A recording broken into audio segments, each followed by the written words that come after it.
할렐루야, 감사합니다.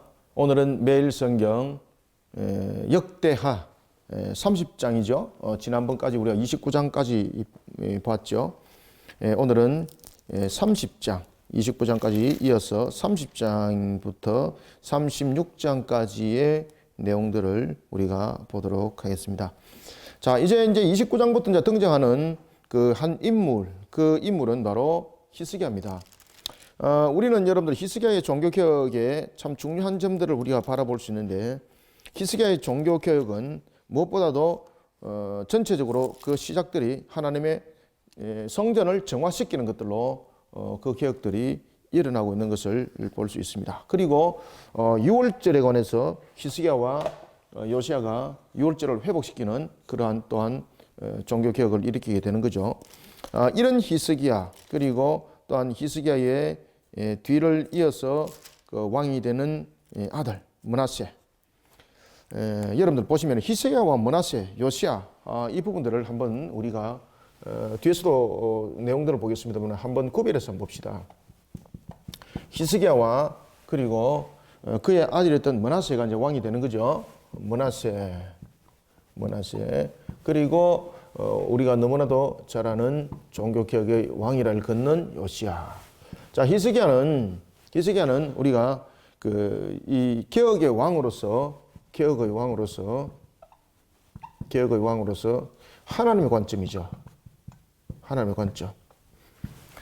요시야도 마찬가지입니다. 개혁의 왕이었죠. 개혁의 왕으로서의 관점이 하나님의 관점이었음을 우리가 볼 수 있습니다. 그런데 이 므낫세가 그 하나님의 관점이 아니라 이 인본적 속에 세워지는 세상 관점 속에 그가 세워지게 되는 겁니다. 이가 세상 관점 속에 세워지게 되는 거죠. 세상의 관점 속에. 이러한 세상의 관점 속에 세워지면서 므낫세에게 나타났던 부분들은 바로 우상 숭배입니다. 우상 숭배. 아버지로부터 신앙이 물려받지 못하면서, 또한 요시야는 아버지의 신앙을 물려받는 것이 아니라 다윗의 신앙을 물려받게 되는 것이죠. 그래서 우리가 이런 부분들을 보면은 신앙은 유전적 요소를 가지고 있지 않다는 것을 우리가 분명히 알 수 있습니다. 신앙은 유전적 요소를 가지고 있는 것이 아닙니다. 신앙은 바라보는 것을 그대로 배워 우리가 그것을 지켜 준행하는 것, 그 속에서 우리는 신앙의 그런 하나의 모습들을 발견할 수가 있습니다. 히스기야도 여러분들 잘 아시는 것처럼 히스기야가 그의 아버지의 뒤를 이어서 왕이 될 때에, 지난번에도 제가 그런 말씀을 드렸죠. 히스기야가 아버지의 신앙을 닮는 것이 아니라 특히 여호와의 신앙 속에 그가 세워지게 됐던 것은 어머니의 신앙, 그리고 외할아버지의 신앙. 특히 이제 29장 1절 보십시오. 히스기야가 왕위에 오를 때 나이가 25세라 예루살렘에서 29년 동안 다스리니라. 그의 어머니 이름은 아비야요. 그죠? 스가랴의 딸이더라. 이런 부분들. 특히 이제 스가랴는 이사야서 8장 2절에 보면은 그 당시 진실한 제사장 가운데서 한 사람이었습니다. 그런 할아버지로부터 히스기야는 특히 그런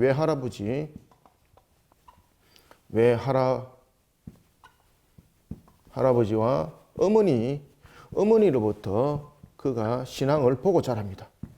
신앙을 보고 자랄 뿐만 아니라 이 신앙 속에 그가 신앙을 실행해 나가는 그런 속에 히스기야가 종교개혁의 왕이 되어가는 겁니다. 자, 이제 우리가 이제 30장부터 전체적으로 우리가 내용을 묵상을 하겠습니다. 30장부터 36장까지의 내용 속에서 가장 그 핵심적으로 대두되고 있는 것이 바로 히스기야와 요시야입니다. 히스기야와 요시야. 이 부분이 29장에서부터 36장까지의 핵심 내용입니다. 이게 핵심 내용. 그래서 이 두 왕을 가장 그 내용상으로도 많이 다루고 있는 것이 역대기라고도 말할 수 있습니다. 그리고 이제 특히 역대기는 이 36장의 마지막에 보면은 이 왕들에 관해서 이야기를 할 때에 아주 그 부분들을 간략하게 정리하면서 끝내는 것을 볼 수 있습니다. 자, 우리가 이제 매일 성경을 봅시다. 이제 30장부터 36장까지 어떤 내용들을 가지고 우리가 묵상을 해 나가야 될지를 보도록 하겠습니다. 여러분들이 이제 특히 이제 매일 성경을 매일매일, 지난번에도 제가 말씀드렸죠, 그죠? 매일 성경을 가지고 매일매일 묵상하지 아니하고 미뤄서 하다 보면은 그것이 나의 하나의 무거운 짐이 됩니다. 그래서 매일매일 이렇게 여러분들 잘 묵상하시고, 특히 시대가 굉장히 여러분들 완악한 시대지 않습니까? 적그리스도가 완연한 그런 시대, 하나님의 말씀대로, 계시록의 말씀대로 이 지금 역사들이 일어나고 있는 것들이 눈에 현명하게 보일 정도로 이러한 흑암 시대에 우리가 매일매일 말씀 묵상하지 못하면 흔들릴 수밖에 없는 겁니다. 자, 그러면 우리가 제30장을 한번 묵상을 해봅시다. 제30장은 계속되어지는 히스기야죠. 제30장 속에서 우리가 묵상되어져야 될 대표적인 것은 바로 신정왕국입니다. 히스기야는 자신의 아버지의 29장 1절에도 나타나고 있는 것처럼 자신의 아버지의 신앙을 담는 것이 아니라 어머니의 신앙 속에 배우고 자라고, 그리고 외할아버지 신앙 속에서 배우고 자라왔던 무엇을 세웁니까? 그 신정왕국을 세우는 겁니다. 자, 여러분들, 우리가 이 시대에도 우리가 진정하게 세워야 될 것은 뭔가 하면은 조상으로부터 물려받았던 문화를 세우는 것이 아닙니다. 우리가 조상으로부터 물려받았던 문화 속에서는 아름다운 것들이 많습니다. 생각해 볼 것도 많고 역사적인 것도 많습니다. 그렇지만 그 속에 우상적 요소를 담고 있었던 그 바탕은 결국은 우리를 무너뜨리는 것의 중심이었습니다. 그래서 여러분들, 종교는 민족적인 종교라는 것이 없습니다. 종교가 우리의 조상들로부터 전해오던 하나의 우리의 생명이다라고 말하는 것은 다 엉터리입니다. 이 신앙이라는 것은 하나님을 향한 신앙 외에는 전부 다 만들어진 것이 있는데, 그것이 우상적 요소를 가지고 있고 그것이 마귀와 결탁된 모습 속에 나타나고 있는 겁니다. 그러니까 우리의 본질들을 바르게 세워나가는 측면에서 우리가 오직 섬겨야 될 것은, 그렇기 때문에 웨스트민스터 대의리 문답, 소요리 문답 제1문이 하나님의 창조 목적을 우리로 하여금 다시 알게 하고, 그런 창조 목적 속에 사람의 제일의 목적은 무엇인가 라고 질문했을 때 하나님을 영화롭게 하는 것이고, 그리고 그분 안에서 우리는 절구하는 것이다 라고 그 내용들을 표력하고 있는 것처럼, 우리가 이 시대를 살아가고 있는 모습 속에 히스기야를 한번 비춰봅시다. 히스기야가 제일 먼저 개혁을 일으켰던 것은 성전에 대한 개혁을 일으키고, 그리고 유월절을 회복시키는 것이죠. 바로 무엇을 이뤄가는 것입니까? 신정왕국입니다. 따라서 우리는 제30장의 묵상을 통해서 우리는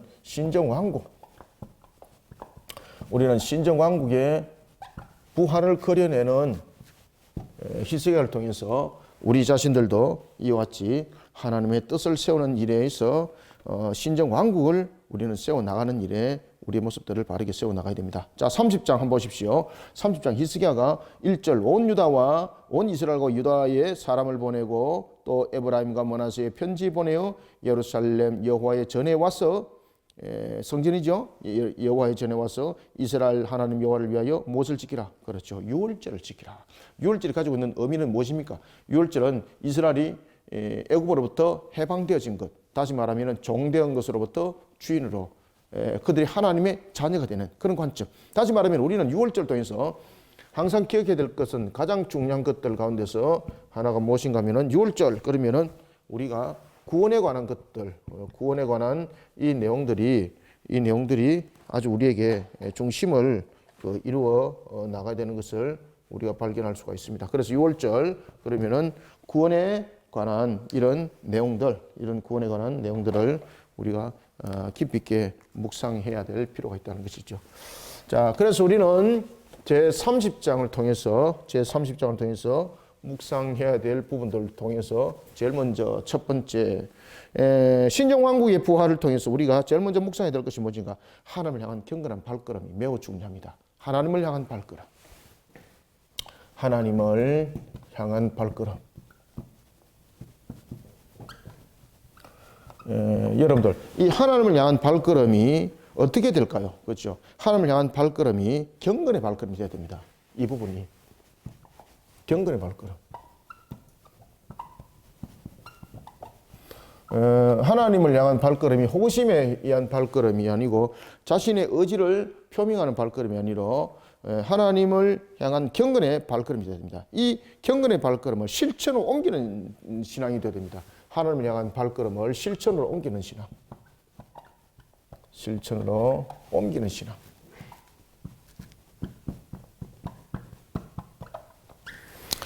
하나님을 향한 이 신앙들이 하나님을 향한 신앙들이 실천으로서 옮겨지지 못할 때는 이 신앙들이 의미하는 바가 신앙이라 말할 수가 없는 것이죠. 따라서 신앙이라는 것은 실천하는 것이 매우 중요하다라는 사실입니다. 신앙은.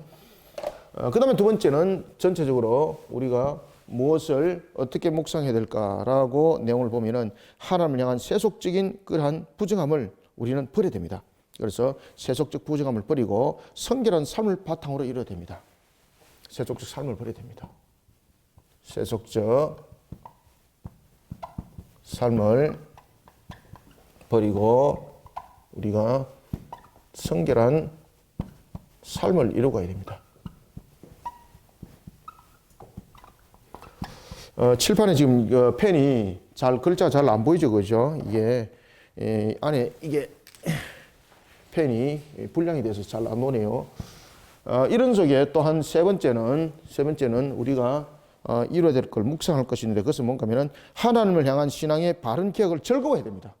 하나님을 향한 신앙의 기억을, 신앙의 바른 기억을 즐거워해야 됩니다. 하나님을 향한 바른 신앙의 기억, 신앙의 기억을 즐거워해야 됩니다. 하나님을 향한 바른 신앙을 즐거워할 뿐만 아니라 이것을 기뻐하는 삶을 이루어가야 됩니다. 기뻐하는 삶을 이루어가는 것이 매우 중요하다. 자, 우리가 이제 히스기야 내용을 여러분들 우리가 잠깐 한번 봅시다. 그 히스기야의 내용을 보면은 6월절을 준비하죠. 6월절을 준비함에 있어서 백성들이 부족함이 있습니다. 그 백성이 부족함이 있어서 그 부족함을 히스기야가 채워 나가는 것을 우리가 볼 수 있습니다. 앞에도 말씀드렸던 것처럼 종교개혁을 일으킬 때에 왕이 자신의 사비를 들어서 백성들이 하나님을 향해서 드릴 예물을 채워 나갔던 두 왕이 있는데 그 두 왕 중에서 한 사람이 바로 히스기야입니다. 히스기야와 요시야가 역대 왕들 가운데서 그런 부분들을 함께 세워 나가는 것을 우리가 볼 수가 있습니다. 자, 보십시오. 9절도 10절 한번 보십시오. 10절 보발꾼이 에브라임과 므낫세 지방 각 성읍으로 두루 다니어서 스불론까지 이르렀으나 사람들이 그들을 조롱하여 비웃었더라. 그러나 아셀과 므낫세와 스불론 중에서 몇 사람이 스스로 겸손한 마음으로 예루살렘에 이르렀고 하나님의 손이 또한 유다 사람들을 감동시키사 그들에게 왕과 방백들이 여호와의 말씀대로 전한 명령을 한 마음으로 준행하게 하셨더라. 그렇죠? 하나님을 향한 발걸음이 실천으로 옮겨지는 그런 신앙들을 만들어가는 것이 매우 중요합니다. 그 다음에 세속적인 삶을 버리지 아니하고는 신정왕국이 이루어질 수가 없는 거죠. 세속적인 삶을 버리고 성결한 삶을 살아가도록 히스기야가 종교개혁을 일으키죠. 그 다음에 하나님을 향한 바른 신앙을 개혁하기를 즐거워하고 기뻐하는 신앙들로 나라를 세워나가죠. 이런 부분들에 우리는 종교개혁들을 이루어가야 됩니다. 30장 17절 보십시오. 회중 가운데 많은 사람이 자신들을 성결하게 하지 못하였으므로 레위 사람들이 모든 부정한 사람을 위하여 무엇입니까? 유월절 양을 잡아 그들로 여호와 앞에서 성결하게 하였으나, 그죠? 이런 성결한 문제, 세속적인 삶을 버리는 문제, 이런 부분들이 매우 중요하다는 사실입니다. 자, 우리는 30장을 통해서 이런 히스기야의 신정 왕국을 부활시켜 나가는 히스기야의 그 특징들을 보면은 이런 세 가지 특징들을 가지고 있습니다. 하나님 향한 발걸음을 실천으로 옮기고 세속적인 삶을 버리고 성결한 삶을 이루게 하고 그다음에 하나님 향한 바른 신앙으로 개혁하기를 즐거워하고 기뻐하는 이러한 종교개혁을 일으키는 것을 우리가 볼 수가 있습니다. 자, 이런 속에 이제 제31장은 히스기야의 종교개혁을 통해서 우리가 또한 발견하고 배워야 될 것은 히스기야가 세 가지의 개혁 운동을 또한 일으키죠. 우리는 이 땅을 살아가면서 일으켜야 될 세 가지의 개혁 운동이 있습니다. 우리는 세 가지의 개혁을 일으키는 이 세 가지의 개혁을 일으키는 운동을 우리는 해 나가야 됩니다. 자, 특히 이제 히스기야가 보면은 세 가지의 개혁을 일으키게 되는데 이 운동들을 어떻게 펼쳐나가는지 자, 세 가지 한번 봅시다. 특히 이제 보면은 히스기야가 종교개혁을 여러분들 일으킬 때에 자, 보십시오. 1절 보십시오. 이 모든 일을 끝나며 거기에 있는 이스라엘 무리가 나가서 유다 여러 성읍에 이르러 주상들을 깨뜨리고 자, 무엇합니까? 우상 숭배적 요소를 전부 다 철저히 제거하죠. 그런데 여기서 여러분들 우리가 잘 아셔야 될 것은 이 시대에 우리가 우상 숭배를 제거함에 있어서 이 제거함이 물리적 요소를 가한다든지 이런 충돌 요소를 가해서 뭐 어떤 다른 어떤 타종교를 뭐 분쇄시킨다든지 불태우고 이런 것들이 아닙니다. 영적으로 우리가 그들을 신앙을 통해서 그들에게 복음을 전걸 통해서 우상 숭배들 요소들을 그들 심령 속에서 그리고 그들을 손으로 인해서 허물도록 그렇게 만들어야 되는 것이죠. 주상들을 깨뜨리고 아세라 목상을 찍으며 유다와 베냐민과 에브라임과 므낫세 온 땅에서 산당들과 제단들을 제거하여 없애고 라고 말하고 있습니다. 이와 우리는 세 가지의 일으켜야 될 개혁이 있습니다. 세 가지의 개혁을 일으키는 운동. 세 가지 무엇은 어떤 나라, 우리는 나라와 민족을 향해서 어떤 세 가지의 개혁을 일으키는 운동을 펼쳐야 되는가. 제일 먼저 중요한 것은 우상숭배적입니다. 우상숭배. 우상숭배적 요소를 제거하는 개혁 운동을 일으켜야 됩니다. 우상숭배적 요소.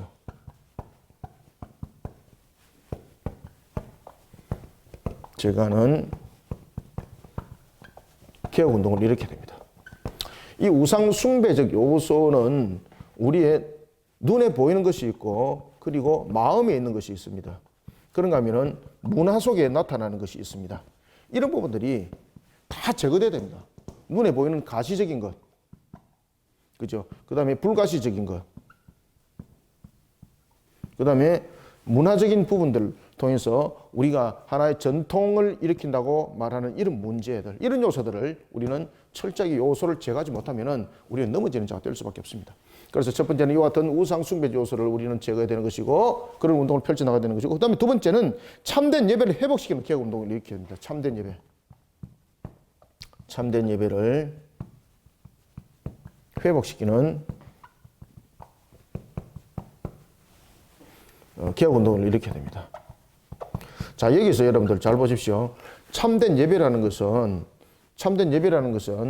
우리가 하나님의 앞에도 제가 말씀드렸죠. 하나님의 창조 목적을 회복시키는 겁니다. 따라서 이 예배라는 것은 어떤 믿음을 가진 자들의 신앙적 요소를 말하는 것이 아닙니다. 이 참된 예배라는 것은 진정한 창조, 하나님께서 피조 세계를 창조했습니다. 그리고 하나님께서 피조물을 창조했습니다. 피조 세계와 피조물을 창조하신 목적이 무엇입니까? 하나님이 영광을 받기 위함이죠. 그런 부분에 대해서 우리는 우리 자신들의 모습들을 통해서 우리는 하나님의 목적을 돌아볼 수 있는 그런 속에 우리는 개혁을 일으켜야 됩니다. 그래서 모든 이 땅 위에 있는 사람들은 십계명을 다 지켜야 됩니다. 그럼 왜 그런가 하면 하나님께서 법도와 규례로 이미 이 땅 위에 선포한 것이고 그리고 그것을 이스라엘이 대표로 인류를 대표해서 받았을 뿐인 거예요. 그래서 여러분들이 우리가 두 번째는 이런 참된 예배를 회복시키는 개혁 운동을 우리가 히스기야의 종교 개혁을 통해서 돌아봐야 되고 그다음에 세 번째는 하나님께 드리는 예물의 의미입니다. 하나님께 드리는 예물. 하나님께 드리는 예물의 진정한 의미를 회복시켜야 됩니다.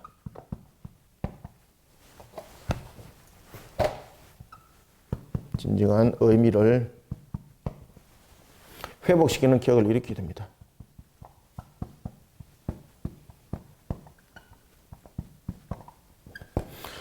일반 사람들이 뿐만 아니라 우리가 교회 공동체 속에서도 보면은 예물이 하나의 자신의 어떤 복을 갖다 주는 조건, 그런 기복적 신앙. 아주 이건 불신앙이죠. 이건 불신앙보다 더 무서운 겁니다. 기복적 신앙. 그 다음에 일반 사람들이 볼 때에 교회에 예물을 드리는 것, 하나님의 성전에 드리는 이 예물을 마치 이것을 하나의 기업으로서 장사하는 하나의 그런 내용물로 보는 겁니다. 이런 부분들에 세상적인 측면에서의 사람들의 관점의 잘못된 문제, 그 다음에 교회 내에 잘못된 신앙의 이런 관점에 이런 부분에 대해서 예물에 대한 진정한 의미를 우리는 회복시켜야 될 그런 교육이 있습니다. 그러면은 진정한 의미에서 예물이 어떻게 회복돼야 되는가, 어떻게 우리는 개혁 운동을 일으켜야 되는가, 예물이 가지고 있는 성격이죠. 하나님께서 우리에게 예물을 주시면 물론 크게 여러 가지 부분들이 있습니다. 첫 번째는 제사장을 비롯한 레위인들이 생업을 이어가는 측면이었고, 그 다음에 성전에 대한 부분들을 여러 가지 부분들에 보수하는 측면에, 그런가 하면은 또한 가난한 자, 헐벗은 자를 함께 돌아보는 그런 화목의 예물도 있죠. 그런 예물의 모든 성격들의 정신을 살려야 되는 것입니다. 그래서 우리가 12월 달, 매년마다 우리가 12월 달에 보면은 모든 부분들을 우리가 적혀놓고 구제하는 일에 우리가 힘쓰는 것은 그것이 어떤 행위적인 요소를 담는 것이 아니라 하나님의 형상의 회복, 그리고 또한 드려진 예물에 대한 성격을 바르게 의미를 찾아가는 겁니다. 그래서 이런 부분들의 개혁들을 우리가 일으킬 필요가 있다. 그래서 이 예물 부분에 대해서 목회자들도 이 예물에 대한 분명한 의미를 가지고 목회를 해 나가야 되는 것이고, 그리고 성도들도 예물에 대한 분명한 부분들의 의미를 알고 예물을 드려야 된다. 예물을 뭐 10,000번 드리면은 자신이 무슨 소원이 이루어지는 것처럼 그런 기복적인 모습 속에 담고 있는 잘못된 무슨 1000번째 예물, 이런 부분들은 전부 다 사라져야 될 내용들입니다. 예물에 대한 분명한 의미와 성격을 우리가 잘 가져야 되는 것입니다. 자, 우리 한번 봅시다. 31장. 그래서 이런 세 가지 개혁을 일으키는 운동을 우리는 31장을 통해서 묵상할 때에 그 세 가지 운동은 우상 숭배 요소를 제거하는 개혁 운동, 참된 예배를 회복시키는 개혁 운동, 그 다음에 예물의 바른 의미를 가지는 개혁 운동, 이것을 우리는 바르게 세워야 됩니다. 이 부분들이 교회뿐만 아니라 세상 속에서도 충돌되는 내용들이 이 내용들입니다. 그죠? 세상 사람들이 함께 전부 다 예배를 드려야 되는 참된 예배. 왜 모든 사람들은 예배를 드려야 되나? 그것은 피조 세계, 피조물을 하나님께서 창조하실 때 그 목적은 하나님이 경배받기 위해서 피조물을, 우리 인간들을 창조했다는 사실, 이런 부분들을 우리가 바르게 세상 가운데 증거해 나가야 되는 것입니다. 그래서 우리는 이런 개혁을 일으켜야 된다. 그래서 우리가 첫 번째 이제 보시면은 방금도 이제 읽었던 것처럼 1절에 우상 숭배적 요소를 제거하고 있는 것을 우리가 볼 수 있죠. 그 다음에 두 번째는 이제 히스기야가, 여러분 보십시오. 이제 참된 예배들을 회복시키기 위해서 7절, 셋째 달에 그 더미를 쌓기 시작하며 7째 달에 마친지라 히스기야와 방백들이 와서 쌓인 더미를 보고 여호와를 송축하고 그의 백성 이스라엘 위하여 축복하니 라고 이 이야기를 하면서 이 예배 속에 바른 하나님과의 바른 관계 회복을 만들어가는 것을 볼 수가 있습니다. 자, 그리고 또한 11조도 여러분 한번 보십시오. 10절, 사독의 족소 대제사장 아사랴가 그에게 대답하여 이르되 백성이 예물을 여호와의 전에 드리기 시작함으로부터 우리가 만족하게 먹었으나 남은 것이 많으니 이는 여호와께서 그의 백성에게 복을 주셨습니다. 그 남은 것이 이렇게 많이 쌓였나이다. 그때에 히스기야가 명령합니다. 히스기야가 명령하여 여호와의 전 안에 방들을 준비하라 하므로 그렇게 준비하고 성심으로 그 예물과 11조와 구별한 물건들을 갖다 두고 레위 사람 고네냐가 그의 책임자가 되고 그의 아우 시므이는 부책임자가 되며, 자, 예물을 좀 관리하는 측면에서 주요 직분들이 또 주어지게 되는 거죠. 이와 같이 예물이라는 것은 어떤 하나의 소득적인 개념이 아닙니다. 예물이라는 것은 바로 무엇입니까? 하나님의 일하심입니다. 하나님의 일하심. 이런 예물의 의미를 가지고 우리가 세상 사람들이 볼 때도 야, 이 예물이 정말로 중요하구나, 정말로 귀하구나, 정말로 확실하구나 라는 개념들이 세워지는 개혁운동이 교회 속에서, 공동체 속에서 여러분들 일어나야 된다는 사실입니다. 그래서 이런 개혁운동을 일으킬 때 20절, 히스기야가 온 유대에 이와 같이 행하되 그의 하나님 여호와 보시기에 선과 정의와 진실함으로 행하였으니, 그죠? 이런 부분들 우리가 바르게 행하는 요소들이 나타나야 되는 것입니다. 자, 그러면 이제 32장을 우리가 함께 보겠습니다. 32장.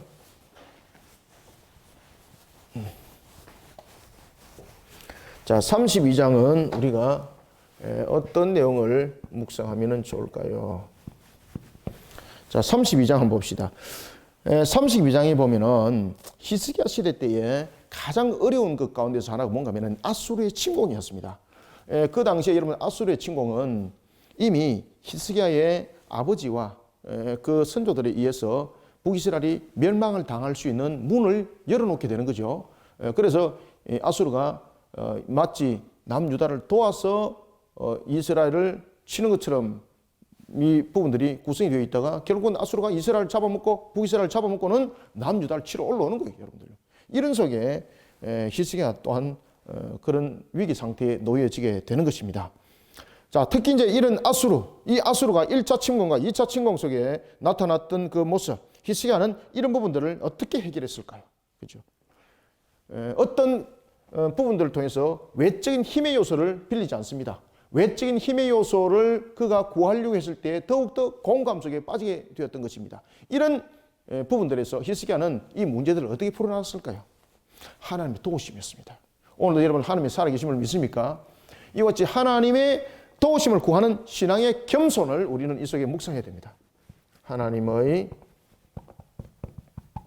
도우심을 구하는 신앙의 겸손. 하나님의 도우심을 구하는 신앙의 겸손이 우리에게는 아주 필요합니다.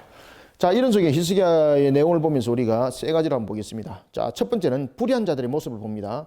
불의한 자들 모습 속에서 마치 전능함이 나타나더라도 그들의 능력이 아니라 누구를 의지되는 겁니까? 그렇죠. 전능하신 하나님을 전적으로 의지하고 신뢰하고 찾는 신앙이 되어야 됩니다. 전능하신 하나님을 전적으로 신뢰하고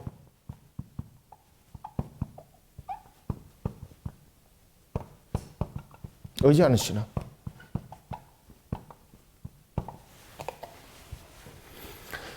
이런 겸손의 신앙을 하나님이 기뻐합니다. 전능하신 하나님을 전적으로 신뢰하고 의지하는 겸손한 신앙. 그죠? 하나님이 기뻐하는 거죠. 그 다음에 두 번째는 우리가 히스기야 이 내용들을 통해서 우리가 묵상해야 될 것은 32장을 통해서 묵상해야 될 것은 무엇인가 하면은 거짓과 비방으로 신앙이 돼서 우리가 위협을 세상에 가해오죠. 지금도 여러분 우리가 살아가면서 그런 일들이 많이 일어나지 않습니까?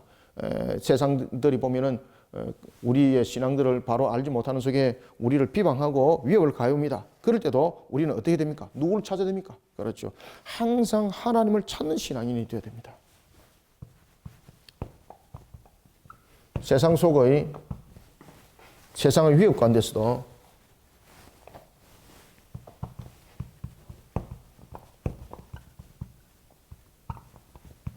항상 하나님의 도우심, 항상 하나님이 있습니다. 살아계신 하나님, 항상 하나님의 도우심을 구하는 신앙. 여러분들 항상 하나님을 향한 신앙, 특히 여러분 하나님의 도우심을 구하는 신앙의 겸손은 하나님이 살아계심, 두 번째 하나님의 전능성 뿐만 아니라 하나님이 살아계실 뿐만 아니라 우리와 함께 한다는 것, 이것을 우리가 함께 요소를 가지었을 때에 도우심을 구하는 겁니다. 하나님이 우리와 항상 함께 한다는 것. 그죠? 이런 속에 우리가 또한 세 번째에 묵상해야 될 것은 자신을 돌아보는 어떤 교만도 용납하지 않는 가운데서 하나님의 은혜를 구하는 신앙. 그죠? 자신의 교만을 돌아보면 안 됩니다. 교만한 모습이 아니라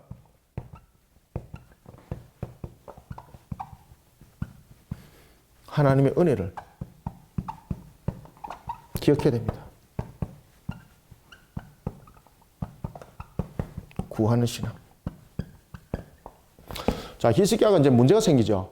32장에 보면은 히스기야가 이제 그 부귀와 영화를 누리다가 히스기야의 교만이 나타나죠. 24절부터 26절 보십시오. 그때 히스기야가 병들어 죽게 되었으므로 여호와께 기도하며 여호와께서 그에게 대답하시고 또 이적을 보이십니다. 그러면서 그 병이 낫죠. 그런데 26절 히스기야가 마음이 교만함을 뉘우치고, 이 사건들은 어디서 터졌겠습니까?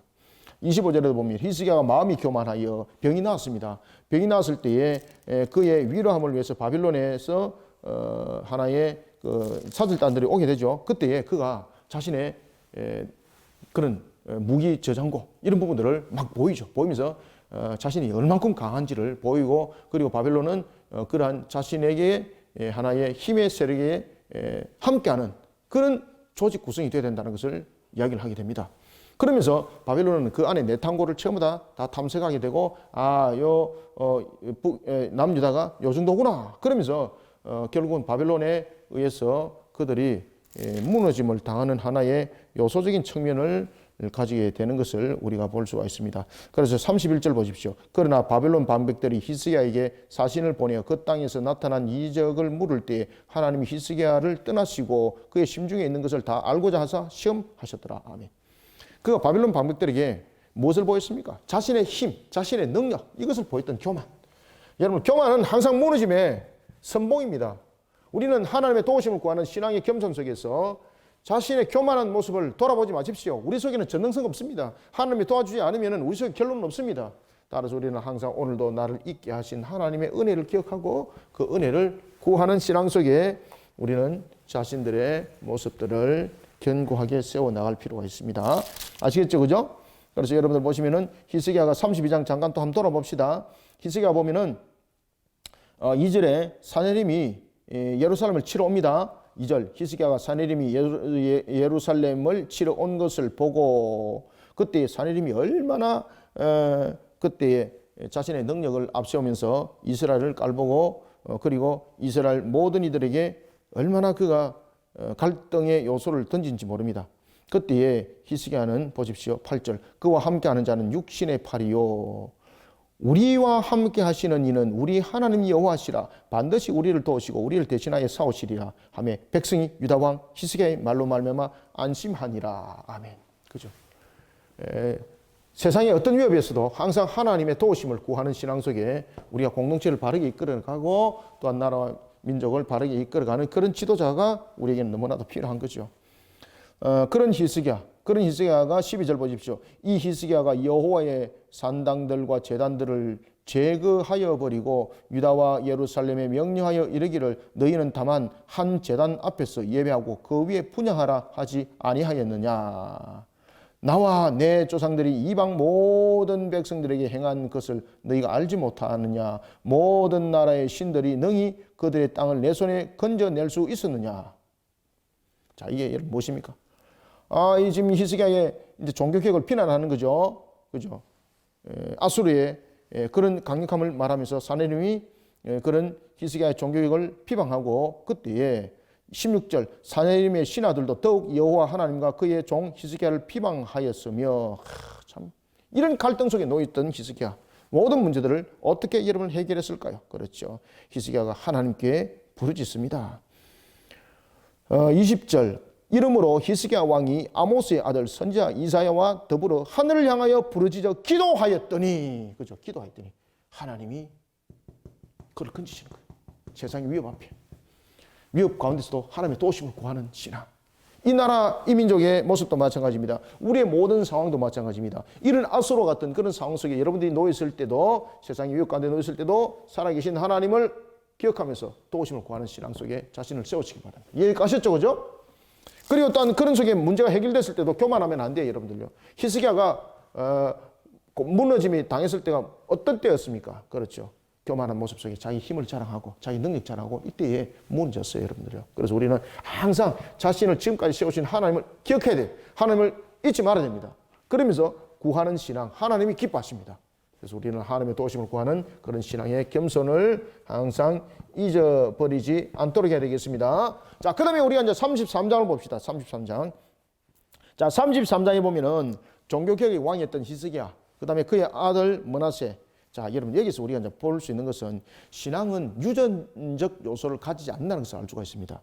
히스기야도 마찬가지입니다. 자기 아버지의 신앙을 유전적으로 받은 것도 아니죠. 신앙은 보고 배우며 그대로 실천하는 속에 신앙은 만들어지는 겁니다. 아주 중요한 겁니다.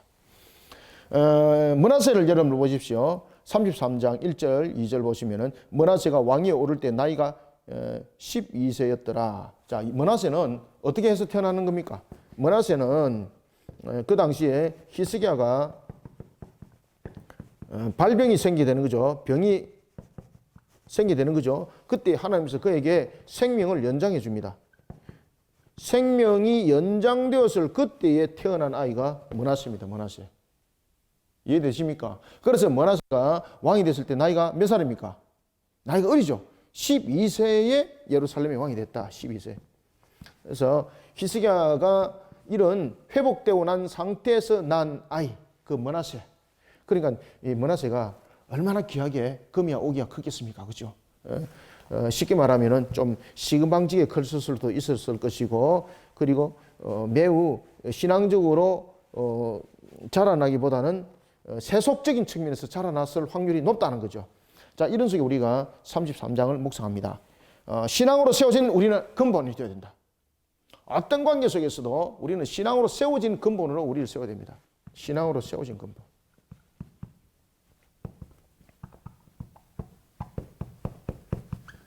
신앙은 유전적 요소를 가지고 있지 않습니다. 신앙은 신앙으로 세워진 그 바탕 속에 열매를 맺습니다. 뿌린 대로 거둡니다. 그죠? 이게 신앙의 원리죠. 자, 이런 우리가 므낫세를 돌아보면 첫 번째, 그는 하나님 앞에서 자신의 믿음으로 자신의 신앙으로 세워진 자가 아니죠. 여러분 5절도 2절 3절 한번 봅시다. 그의 아버지 히스기야가 헐어버린 산당을 그가 다시 세웁니다. 바알을 위해서 다시 제단을 쌓습니다. 아세라 목상을 다시 만듭니다. 하늘의 모든 일월 성신을 경배합니다. 왜 이런 일들이 벌어졌습니까? 그죠? 그래서 우리가 신앙으로 근본을 세우는 것이 매우 중요합니다. 신앙으로 근본을 세우는 것. 그래서 우리는 제일 먼저 첫 번째, 하나님 앞에 자신의 믿음과 신앙의 근본을 세워나가야 됩니다. 첫 번째는 하나님 앞에. 코람데오죠. 하나님 앞에 자신의 신앙을, 자신의 믿음과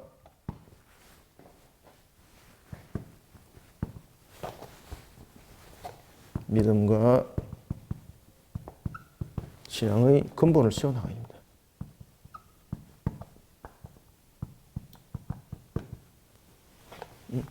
그리하지 아니하니까 이게 무너짐을 당하게 되는 겁니다. 그 다음에 두 번째는 봅시다. 5절도 보면은 또 여호와의 전 두 마당에 하늘의 일월 성신을 위하여 제단을 쌓고, 6절 보십시오.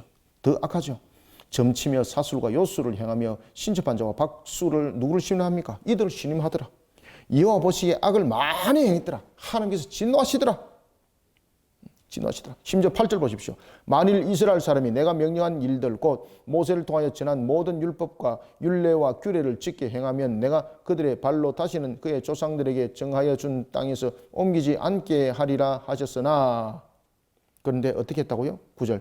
유다와 예루살렘 주민이 므낫세의 꾀임을 받고, 심지어 여러분들 보시면은 이와 같이 하나님의 약속의 말씀대로 이어가고자 하는 언약 속에 놓이는 그들을 꾀었다는 거죠. 이 마귀압잡이지 않습니까? 꾀임을 받고 백성들이 므낫세의 꾀임을 받은 거죠. 악을 행하더라. 여호와께서 이스라엘 자손 앞에서 멸하신 모든 나라보다 더욱 심하더라. 아시겠습니까? 이방인들보다도 더욱더 우상 숭배의 만연에 젖어들었다는 것입니다. 얼마나 무서운 짓을 하는지 모릅니다. 이런 므낫세도 하나님으로부터 용서를 받습니다. 그가 하나님의 징계로 인하여서 그가 바벨론에 잡혀가게 됐다는 것을 그가 깨닫습니다. 11절. 여호와께서 아수르 왕의 군대에 지휘관들이 와서 치게 하심에 그들이 므낫세를 사로잡고 쇠사슬로 결박하여 어디로 끌고 갑니까? 그렇죠. 바벨론으로 끌고 간지라. 여기서 이제 깨닫는 거예요. 아수르에서 바벨론으로 끌려갑니다. 여기서 깨닫고 그가 하나님께 회개하니까 하나님이 그 용서를 받아주더라. 13절.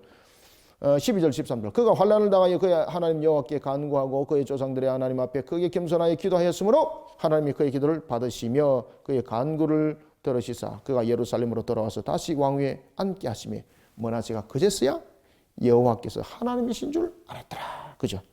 철저한 회개운동. 우리는 어떤 신앙의 근본으로 세워야 됩니까? 항상 하나님 앞에 자신의 믿음과 신앙의 근본을 바로 세우지 않으면 넘어짐을 당하는 것은 므낫세를 통해서 보았죠. 그의 아버지는 누굽니까? 히스기야였습니다. 그의 아버지가 히스기야가 아니라 그보다 더 하더라도 자신의 신앙을 자신이 그 근본으로 세우지 못하면 무너짐을 당하는 거예요. 신앙은 유전적 요소를 가지고 있지 않습니다. 보고 배운 대로 그대로 열매가 맺어지는 것입니다. 그래서 우리는 두 번째, 이런 히스기야를 하나님께서 회초리를 들어서 그로 하여금 회개케 하죠. 진정한 회개, 철저한 회개. 그래서 우리는 철저한 회개의 신앙으로 하나님을 움직이는 신앙의 근본을 세워 나가야 됩니다. 철저한 회개. 철저한 회개 신앙. 회개의 신앙으로, 회개 신앙으로 자신의 근본을 세워야 됩니다.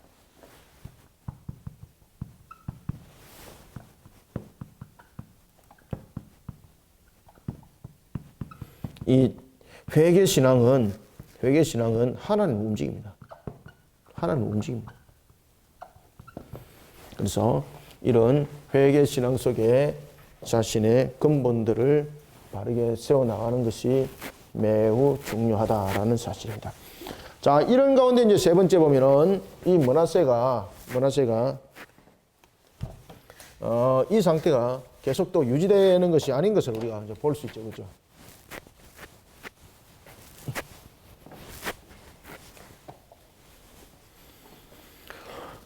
세 번째는 선을 행하고 선한 열매를 맺어가는 신실한 믿음의 삶을 따른 근본을 써야 됩니다. 자, 보십시오. 10절 여호와께서 므낫세와 그 백성에게 이르셨으나 그들이 듣지 아니하므로 그러면서 이제 그가 회개하고 하나님께 돌이키죠. 그런데 14절 그 후에 다윗성 밖 기온 서쪽 골짜기 안에 외성을 샀되 어문어기까지 이르러 오벨을 둘러 매우 높이 샀고 또 유다 모든 경관 성읍에 군대 지휘관을 두며 무엇입니까? 15절 보십시오. 이방 신들과 여호와의 전의 우상을 제거하며 여호와의 전을 건축한 사내와 예루살렘에 쌓은 모든 제단을 다 성 밖에 던지고 여호와의 제단을 보수하고 화목제와 감사제를 그 제단 위에 드리고 유다를 명령하여 이스라엘 하나님 여호와를 섬기라 하매 쭉 나타나죠. 이런데 그럼에도 불구하고 19절 또 그의 기도를 들으신 것과 그의 모든 죄와 허물과 겸손하기 전에 산당을 세운 곳과 아세라 목상과 우상을 세운 곳이 다 호세의 사기에 기록되니라. 자, 이게 이제 자신의 모습을 뉘우치면서 그 근본들을 세워나갈 때에 그 모든 것들을 총정리하지 못하는 것을 우리가 볼 수 있습니다. 그 영향력 속에 그 아들이 21절부터 나타나죠. 아몬이죠. 그 아들이 영향력을 받게 되는 겁니다. 자, 여러분들 우리는 선을 행하고 선을 맺어가는 열매, 선을 행하고 선한 열매를 맺어가는 그런 신실한 믿음의 삶에 따른 근본을 세워야 됩니다. 선한 행위로서 선한 열매를 맺어야 됩니다. 선한 열매를 맺어가는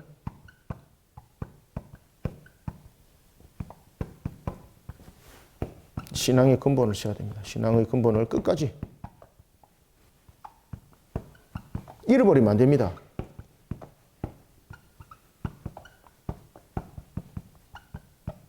잃어버리지 않아야 됩니다. 선한 행위로서 선한 열매를 맺습니다.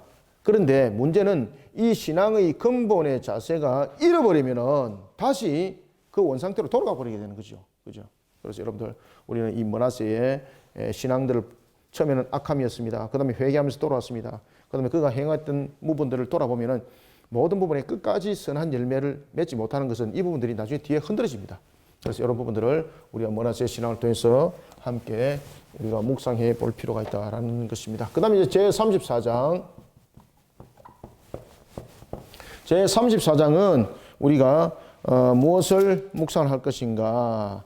자, 34장은 한번 보십시오. 33장에 보시면은 므낫세가 끝까지 그 선한 열매를 맺지 못하는 그 아들에게 영향력을 받게 되는 거죠. 그가 바로 아몬이었습니다.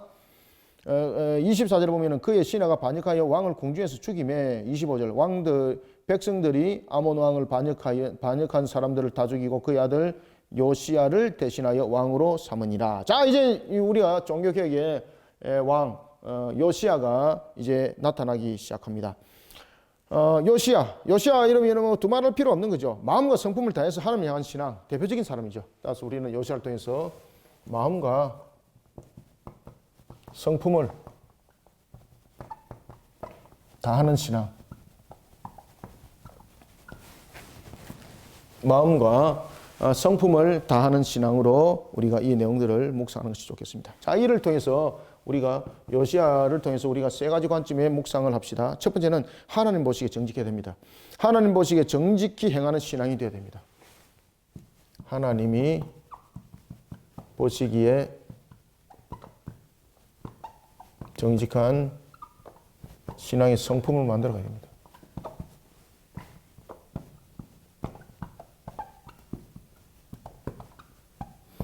여러분, 신앙의 성품은 인격은 만들어지는 겁니다. 정직한 신앙 만들어가는 겁니다. 만들어가는 거. 그 다음에 두 번째, 우리가 요시야를 통해서 묵상해야 될 것은 하나님의 말씀이 바탕이 되어야 됩니다. 요시야 보십시오. 자, 1절. 요시야가 왕위에 오를 때에 나이가 몇 살입니까? 8세죠. 8세인데 그때 이후로 예루살렘을 다스립니다. 31년간 다스립니다. 39에 결국은 그가 머게도 전투에서 전사를 하게 되는데 그 내용까지 그가 2절 보시면 여호와 보시기에 정직하여, 그죠? 여호와 보시기에, 하나님 보시기에 정직한 신앙의 성품을 그가 만들어갔던 대표적인 사람입니다. 요시야가. 물론 이제 젊은 나이에 하나님께서 거두가셨지만은, 자 3절에도 보면은 아직도 어렸을 때 보십시오. 아직도 어렸을 때 곧 왕위에 있은 지 8년에 그의 조상 다윗의 하나님을 비로소 찾고 제12년 제위 제12년 12살이 아닙니다. 왕이 된 것으로부터 12년이니까 20살 때죠. 제12년에 유다와 예루살렘을 비로소 청결하게 하여 그 산당들과 아세라 목상들과 아로새긴 우상들과 부어 만든 우상들을 제거하여 버림에 아주 철저하게, 그죠? 하나님 앞에 정직한 성품으로 만들어가니까 20살 때에 오히려 세속적으로 빠져나갈 수 있는 그런 나이임에도 불구하고 하나님을 향한 신앙으로 나라를, 민족을 바르게 세워나가는 일에 헌신을 다합니다. 자, 이런 요시야는 여러분 8절에 보십시오. 종교개혁을 일으킬 때에 물론 이제 그 히스기야와 요시야의 종교개혁 속에서 특징들 요소가 있습니다. 하나는 성전의 정화를 일으켰던, 그 다음에 두 번째는 말씀의 개혁을 일으켰던 것들, 그 다음에 백성들을 그저 제도적인 측면이 아니라 백성들을 함께 개혁을 일으키게 되는데 히스기야보다도 더 강력한 개혁을 일으켰던 왕이 바로 요시야입니다, 여러분들. 자, 요시야가 8절, 요시야가 왕위에 있은 지 18째 해 때에, 그러면은 26, 7쯤 됐다는 거 이야기죠. 18째 해에 그 땅과 성전을 어떻게 합니까? 그렇죠. 정결하게 하기 위하여서 하나님 여호와의 전을 수리하여 라고 말하고 있습니다. 이때에 무엇을 발견합니까? 그렇죠. 이 내용 속에서 쭉 이렇게 발견합니다. 성전들의 그 부분들을, 기물들을 다시 회복시킵니다. 헌금함도 회복시킵니다. 이런 속에 그가 발견한 것인데 그 바로 율법책이었습니다. 히스기야를 통해서 이런 부분들이 일어나죠. 18절 한번 봅시다. 18절. 서기관 사반이 또 왕에게 아뢰어 이르되 제사장 히스기야가 내가 책을 주더이다 하고 사반이 왕 앞에서 그것을 읽음에, 그죠? 발견한 책을 읽습니다. 19절. 왕이 율법의 말씀을 듣자 곧 자기 옷을 찢더라. 자, 우리는 이 속에서 말씀의 바탕을 둔 그런 열심 있는 신앙이 매우 중요합니다. 이것이 요시야의 신앙이기도 하고 그 당시에 개혁의 중심이기도 했습니다. 그래서 우리는 두 번째, 마음과 성품을 다하는 신앙, 하나님 보시기에 정직한 신앙으로 성품을 만들어가야 되고, 두 번째는 이렇게 행하기 위해서는 하나님의 말씀에 바탕을 둔 열심 있는 신앙이 되어야 됩니다. 하나님의 말씀을 바탕에 둔 열심 있는 신앙. 요시야는 단순하게 열심이 아니죠. 하나님 말씀에 바탕을 두는 것을 볼 수 있습니다. 히스기야가 찾았던 그 책을 사반이 책을 가지고 왕에게 말을 하게 됩니다. 즉시 그가 하나님 앞에 회개하더라. 그죠? 18절. 사반이 왕 앞에서 그것을 읽음에 19절. 왕이 자기 옷을 찢더라. 즉시 회개하더라. 이런 우리의 회개 신앙을 발견할 수 있습니다. 그 다음에 세 번째는 우리는 이런 요시야의 마음과 성품을 다하는 신앙을 통해서 우리가 묵상해야 될 것은 세 번째, 하나님의 말씀에 대한 참된 가치관을 찾아야 됩니다. 하나님의 말씀에 대한 참된 가치관.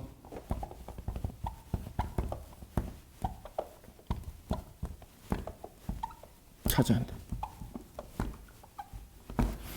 하나님의 말씀에 대한 참된 가치관을 찾고 그것을 자신의 삶에 적용시켜야 됩니다. 그죠? 이 하나님의 말씀을 참된 가치관을 찾았습니다. 그러면 이것을 어떻게 됩니까? 자신의 삶에 적용시켜야 됩니다. 우리가 묵상은 적용이죠. 그죠? 적용. 적용이 되지 않는 것은 그저 지식의 따름인데 그것은 묵상이라 말할 필요가 없는 거죠. 하나님의 말씀에 대한 참된 가치관을 찾고 이것을 자신의 삶에 적용시켰던 왕. 성전 수리 부분에 대해서도 마찬가지입니다만은 백성들의 예물을 드릴 때도 요시야는 백성들을 위해서 제물을 드리도록 자신의 이 사비를 내놓습니다. 잠깐 한번 보고 갑시다. 35장 7절 한번 보세요. 요시아가 그 모인 모든 이들을 위하여 백성들에게 자기 소유의 양떼 중에서 자기 소유 양떼입니다. 사비를 터는 거죠. 35장 7절. 자기 소유 양떼 중에서 어린 양과 어린 염소 3만 마리와 수소 3천 마리를 내어 유월절 제물로 주더라. 그죠? 히스기야, 요시야 이 두 사람밖에 없습니다. 백성들을 위해서 왕이 자신의 사비를 들여서 제물을 지원해준 왕은 히스기야와 요시야 두 왕이 유일합니다. 히스기야와 요시야.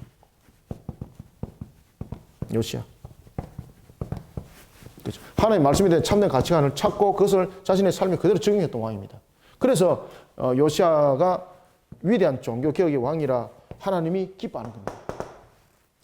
자, 이런 쪽에 우리가 이제 34장을 묵상하고 제 35장 봅시다. 제 35장.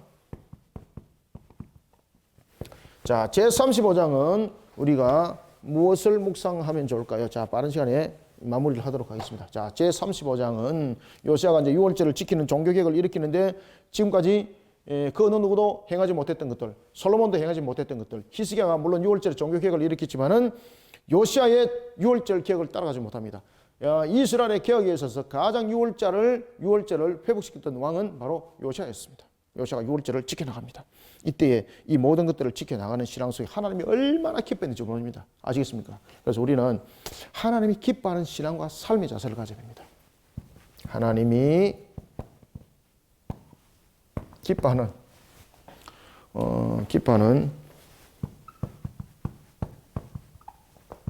신앙과 삶의 자세.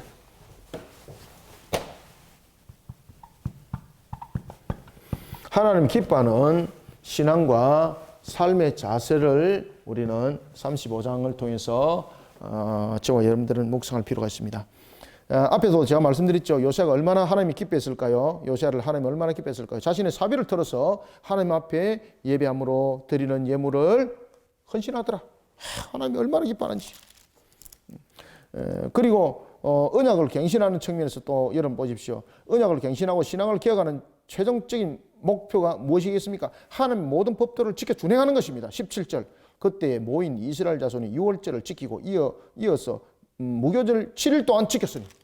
아시겠습니까? 그래서 이스라엘 백성들이 전체적으로 유월절을 지키는 종교개혁을 일으켰던 유일한 왕은 전체적인 측면에서 남과 북에 물론 이 상태에 요시아가 전체적인 영향력을 끼친다는 것은 그만큼 하나님께서 그에게 능력을 줬다는 이야기고 그리고 그의 또한 단호한 신앙의 결단이 함께 있었다는 이야기죠. 그러면서 온 이스라엘이 유월절 지키면서 무교절을 함께 지키도록 만들었던 왕. 하나님이 얼마나 기뻐하는지 모릅니다. 그래서 우리는 하나님이 기뻐하는 요소를 찾아가면서 우리는 일들을 하는 자들이 되어야 됩니다. 제일 먼저 우리는 첫 번째 이런 측면에서 무엇을 묵상하실 것인가? 공동체의 영적 건강을 위해서 공동체의 영적 건강을 위해서 자신을 아끼지 않고 자신을 헌신하기를 절개하는 신앙이 되어야 됩니다.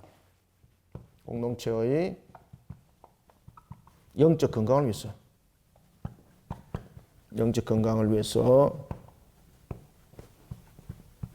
자신을 절거히 헌신하고 희생하는 신앙. 이 신앙의 자세가 얼마나 하나님을 기쁘게 하는지 모릅니다. 아시겠죠? 얼마나 여러분 이 부분들이 하나님을 기쁘게 하는지 모릅니다. 하나님을 감동시킵니다. 이 부분들은. 그래서 이런 기쁨을 주는 자를 하나님께서 어찌 가만두겠습니까? 그죠? 생육 번성 충만하게 역사를 일으키는 거예요. 자, 두 번째, 우리는 각자 맡은 자리에서 충성을 다해야 됩니다. 자, 요시아가 종교개혁을 일으킬 때에 제사장 10절 보십시오.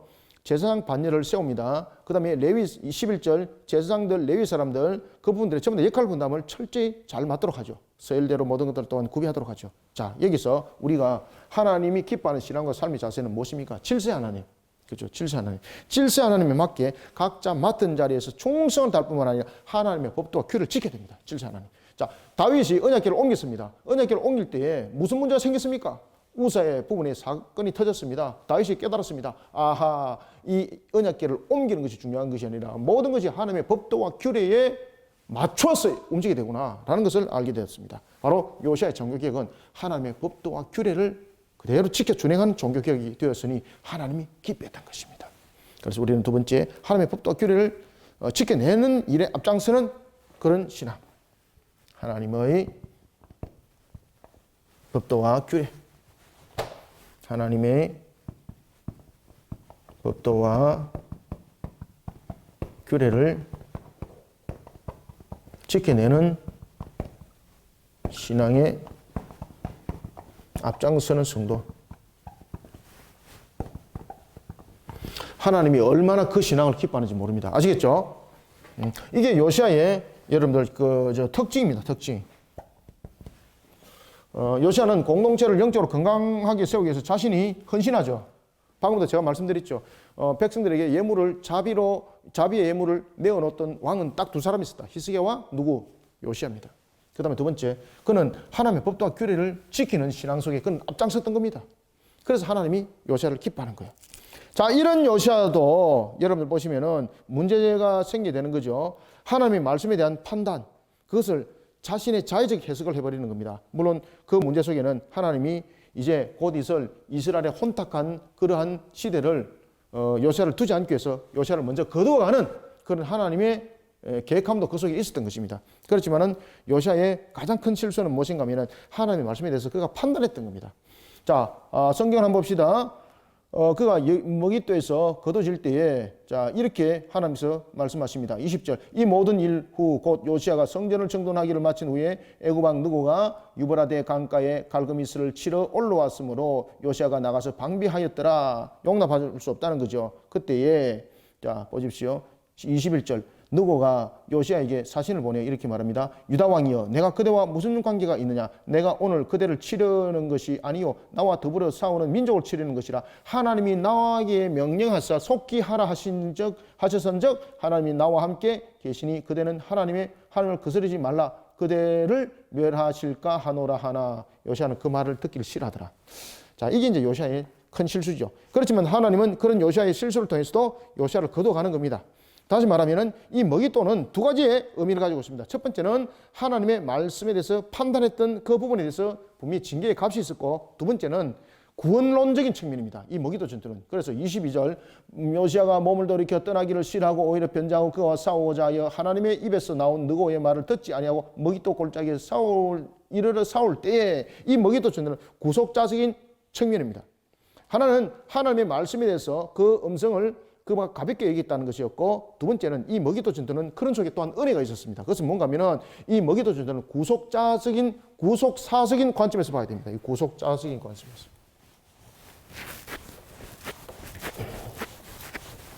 이것을 하고 제가 넘어가겠습니다. 이 머깃돌 전투는 두 가지를 봐야 됩니다. 첫 번째는 하나님의 말씀을 자의적으로 판단한 것. 판단한 것에 대한 값.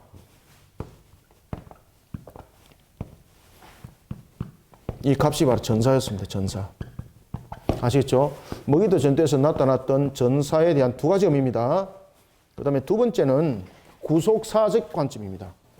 자, 이게 이제 성경 공부를 통해서는 이런 부분들이 제가 이제 자세하게 말씀드리는데, 묵상이지만은 알고 하셔야 됩니다. 묵상을. 두 번째는 이 머깃돌 전투를 통해서는 구속사적 관점입니다. 구속사적 관점에서 봐야 됩니다.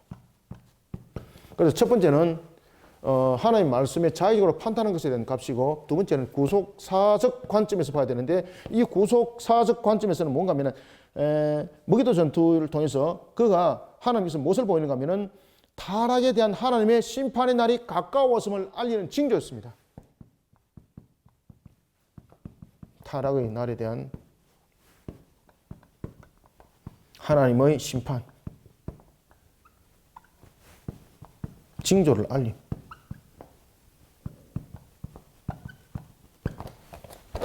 그래서 구속사적 관점에서 머깃돌 전투에서 그는 전사가 아니라 하나님께서 거두어 가심입니다. 거두어 가심. 수고했다. 됐다.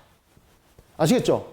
그래서 머깃돌 전투는 두 가지다. 첫 번째는 전사. 전사는 무엇입니까? 하나님 말씀에 대한 자의적 판단에 의한 값입니다. 그래서 죽음. 그런데 구속학적 관점에서는 타락한 날이 가까웠다는 거죠. 그래서 심판의 날에 가까웠음에 심판을 당하지 않도록 하나님께서 요시아를 거두간, 전사가 아니라 거두가심이에요. 거두가심. 이 두 관점을 우리는 머깃돌 전투에서 봐야 됩니다. 이해되시죠?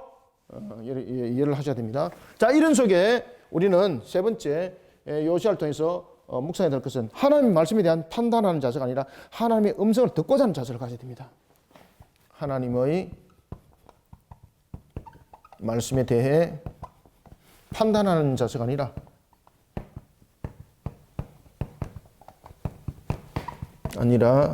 듣고자 하는 자세가 있어야 된다. 하나님의 말씀을 듣고자 하는 자세가 있어야 된다. 이 끝에 보이십니까? 하나님의 말씀을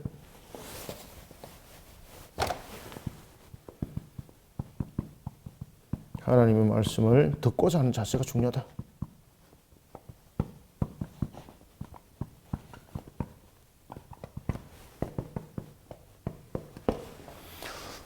하나님의 말씀에 대해서 판단하는 자세가 아니라 하나님의 말씀에 대해서 듣고자 하는 자세, 들으려고 하는 자세, 그 자세의 신앙이 하나님을 기뻐하게 하는 겁니다. 자, 이런 속에 이제 36장 마지막으로 우리가 보도록 하겠습니다. 자, 내용이 좀 길어졌습니다. 자, 36장 묵상하고 마무리하겠습니다. 이런 내용들은 사실은 묵상할 때에 좀 상세하게 묵상을 하셔야 되는데 그냥 쏙 이렇게 크게 잘라서 묵상하면은 묵상하시는 분들이 깊이가 없어져요. 자, 제 36장은 요시야 이후에 자 봅시다.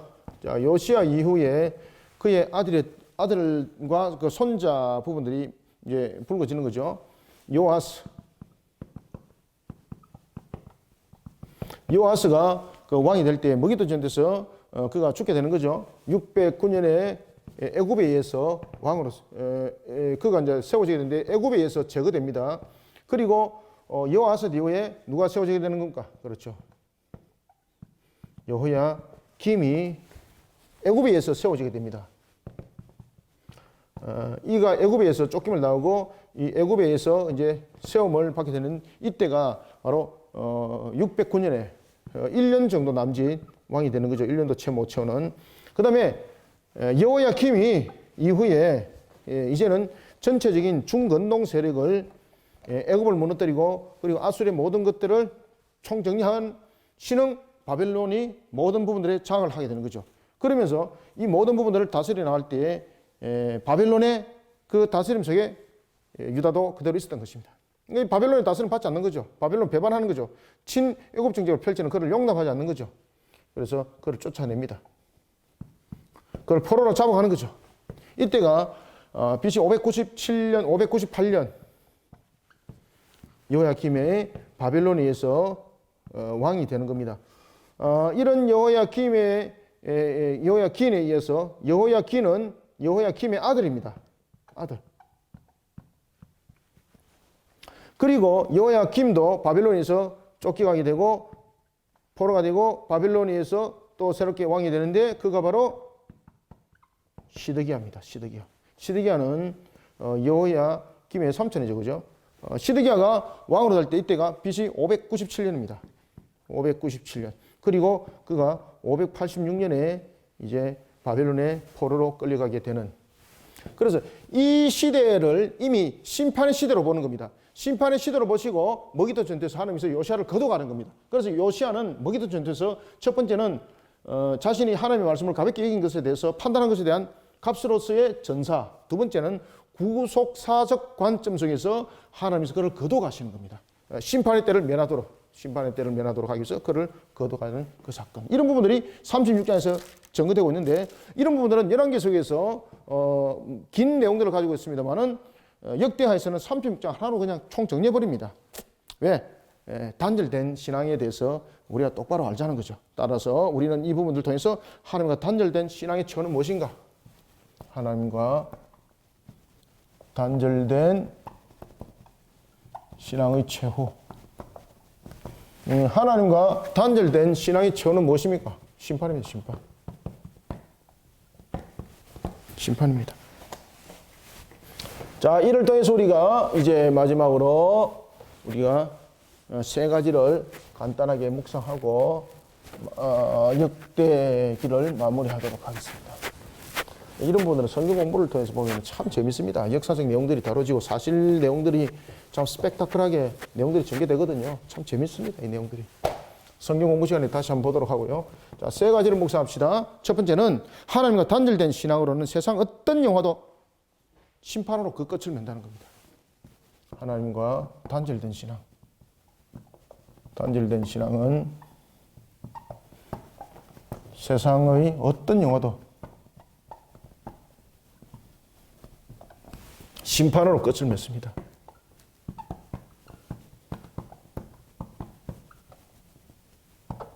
우리는 이 사실 앞에 항상 하나님과의 교통하는 신앙들이 묵상되어져야 됩니다. 그 다음에 두 번째는 우리가 하나님과 단절된 신앙은 그 삶은 하나님의 공의로운 공의의 불에 태움을 당합니다. 하나님과 단절된 신앙. 신앙의 삶은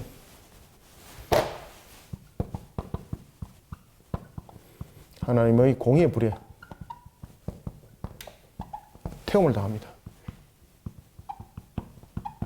하나님의 공의의 불에 태워지니까 여러분 죄도 남지 않는 겁니다. 그래서 이 왕들이 그렇게 정리되는 겁니다. 요아스, 요아킴, 요야킨, 시드기야 이렇게 정리가 되는 겁니다. 그 다음에 세 번째는 하나님과 단절된 신앙입니다. 하나님과 단절된 신앙. 하나님과 단절된 신앙은 어떤 결론을 가지고 올까? 구원이 없습니다. 구원의 은총을 누릴 수 없습니다.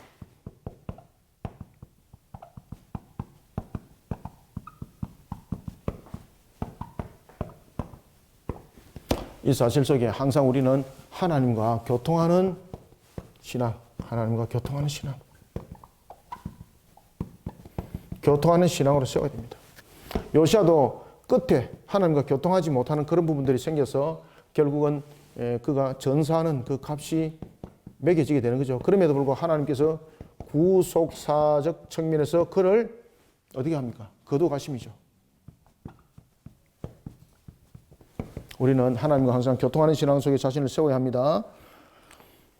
하나님과 교통하지 못하니까 하나님과 단절된 신앙이 되어버리니까 36장 5절 보면 여호야김이 왕위에 오를 때 나이 25세라 예루살렘에 12년 동안 다스리며 그의 하나님 여호와 보시기에 악을 행하였더라. 자, 이렇게 이제 모습들이 되는 것이죠.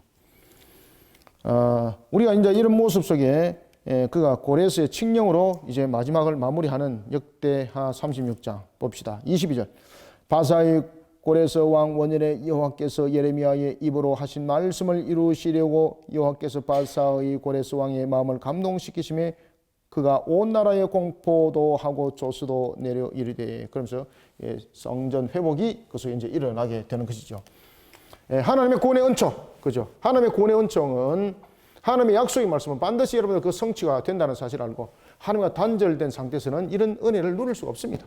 자, 이런 부분들을 우리가 36장을 통해서 여러분들이 묵상하시고 그리고 역대하를 통해서 은혜 받으시길 바랍니다. 자, 역대하 긴 내용입니다만은 이 부분들을 안에 내용들적인 측면보다는 묵상하는 측면에서 포괄적인 측면으로 제가 여러분들에게 말씀을 드렸으니까 잘 여러분들이 묵상하셔서 은혜 받으시길 바랍니다. 감사합니다. 수고하셨습니다.